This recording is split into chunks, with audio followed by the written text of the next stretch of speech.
Renungan pada hari ini diambil dari kitab Kolose. Demikian firman Tuhan yang disampaikan di dalam Kolose 3 ayat 5 dan 6. Karena itu, matikanlah dalam dirimu segala sesuatu yang duniawi, yaitu percabulan, kenajisan, hawa nafsu, nafsu jahat, dan juga keserakan yang sama dengan penyembahan berhala. Semuanya itu mendatangkan murka Allah atas orang-orang durhaka.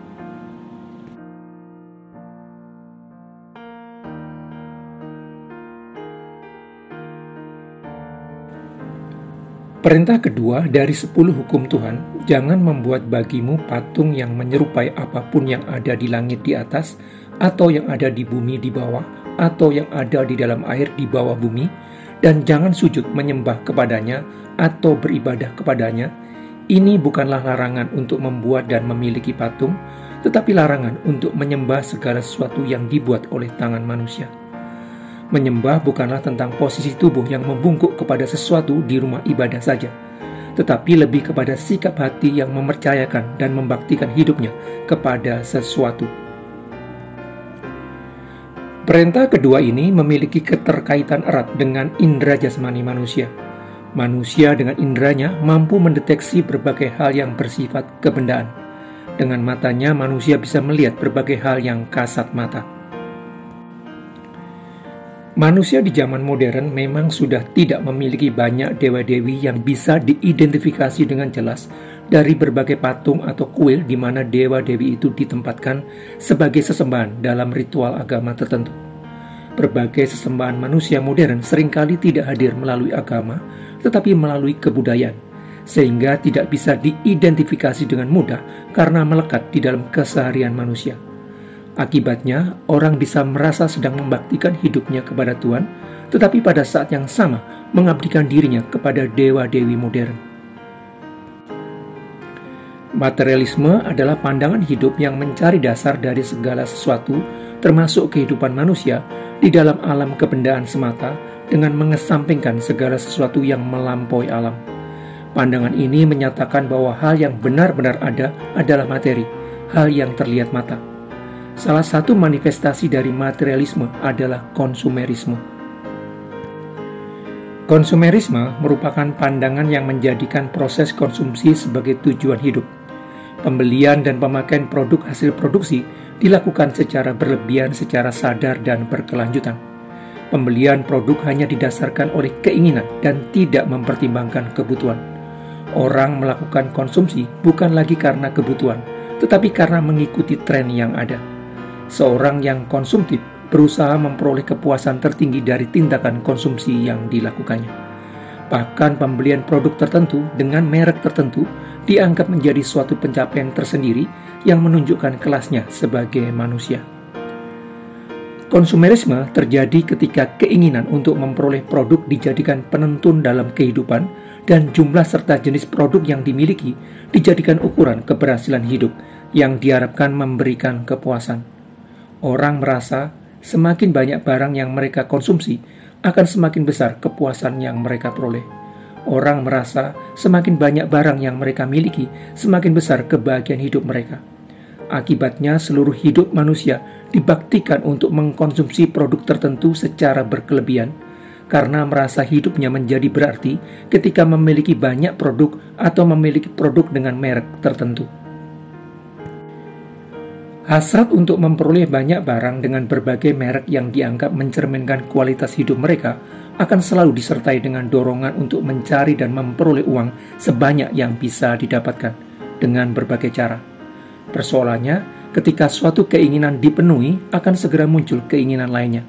Ketika keinginan lainnya dipenuhi, akan segera muncul keinginan yang lain lagi yang ingin dipenuhi. Manusia akan terus-menerus mengumpulkan berbagai hal yang diharapkan akan dapat memuaskan hatinya. Manusia terjerumus di dalam keserakan yang tidak disadarinya. Manusia terjebak di dalam ketamakan yang dianggap wajar. Ketamakan adalah hasrat kuat untuk memperoleh sesuatu lebih banyak dari yang diperlukannya. Ketamakan bukan sembarang hasrat, namun secara lebih spesifik, hasrat yang terarah pada diri sendiri serta yang berlebihan. Hasrat yang selalu ingin lebih dan lebih, dan lebih ini tidak terukur dan tak terkendali hingga melampaui apa yang sebenarnya dibutuhkan. Keserakahan terjadi ketika kebutuhan bercampur baur dengan keinginan. Orang menjadi serakah ketika apa yang diinginkan disamarkan menjadi apa yang dibutuhkan. Padahal sebenarnya orang tak sungguh-sungguh membutuhkannya, hanya menginginkannya. Dan orang tidak akan kesulitan menemukan alasan membenarkan untuk menyamarkan keinginan dengan kebutuhan. Penyamaran batas antara kebutuhan dan keinginan sebagian besar terjadi di tingkat rendah kebutuhan manusia, yaitu kebutuhan fisiologis, makan, minum, rumah, seks, kesehatan, dan lain-lain, dan lebih khusus lagi pada kebutuhan yang bersifat material. Kebutuhan fisiologis yang material ini kemudian dikonkretkan lewat uang atau harta sebagai sarana memenuhi kebutuhan fisiologis tersebut.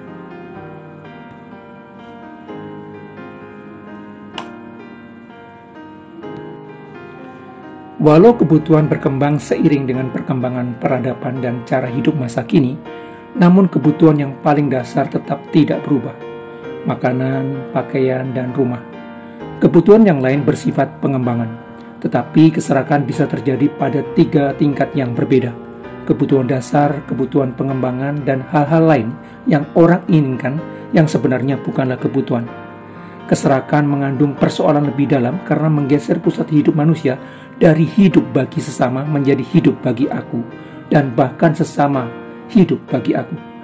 Simbol hidup seorang Kristen sebagai saluran berkat berubah menjadi bejana berkat yang sekedar menampung dan menikmati sendiri berkat Allah. Keserakahan dengan mudah menjauhkan sesama dari diri seseorang. Orang lain menjadi instrumen untuk memenuhi keserakahan seseorang. Bahkan orang rela mengorbankan orang lain untuk memenuhi keserakahan tersebut. Hasil akhir dari budaya yang membiarkan keserakahan adalah ketidakadilan. Saat ini, manusia dikelilingi oleh kebudayaan di mana keserakahan menjadi nilai hidup yang patut dikejar. Tidak ada yang keliru dengan usaha mendapatkan apa yang orang inginkan. Masalahnya, manusia tidak tahu apa yang diinginkan, sampai budaya konsumerisme memberitahu manusia apa yang seharusnya diinginkan. Budaya iklan tidak hanya memberi informasi, tetapi juga melakukan formasi. Iklan menciptakan sebuah bentuk kehidupan yang wajib diinginkan semua orang. Iklan membentuk karakter manusia menjadi lebih serakah. Ketika sesuatu ditempatkan orang sebagai titik tolak hidupnya dan tujuan hidupnya, sehingga orang bersedia mendedikasikan diri sepenuhnya untuk memperolehnya, adalah berhala bagi orang tersebut. Berhala adalah segala sesuatu yang menjadi penghalang bagi manusia untuk mendedikasikan hidupnya bagi Tuhan. Berhala dalam segala wujudnya selalu menjadi penghalang bagi manusia untuk membaktikan hidupnya bagi Tuhan. Berhala dalam segala bentuknya selalu menjadi kompetitor bagi Tuhan untuk menjadi pusat hidup manusia. Berhala dalam segala wujudnya selalu menggantikan Tuhan sebagai hal terpenting di dalam hidup manusia. Persoalannya, Tuhan yang tidak mau diduakan oleh umat manusia murka atas penempatan sesuatu menjadi pusat hidup manusia. Tuhan murka karena mengendaki dirinya lah yang menjadi pusat hidup manusia yang diciptakannya, bukan hal lainnya. Karena itu Tuhan mengendaki setiap orang percaya mematikan dalam dirinya segala sesuatu yang duniawi. Tuhan mengendaki setiap orang percaya tidak menjadikan nilai-nilai dunia sebagai pemandu hidupnya. Karena itu, membangun kesadaran bahwa manusia memerlukan sedikit di dalam hidupnya akan menciptakan rasa cukup. Memang ibadah itu kalau disertai rasa cukup memberi keuntungan besar. Rasa cukup merupakan kesadaran bahwa berbagai hal yang dimiliki seseorang adalah pemberian Allah dan diberikan sesuai dengan kebutuhan dari orang tersebut.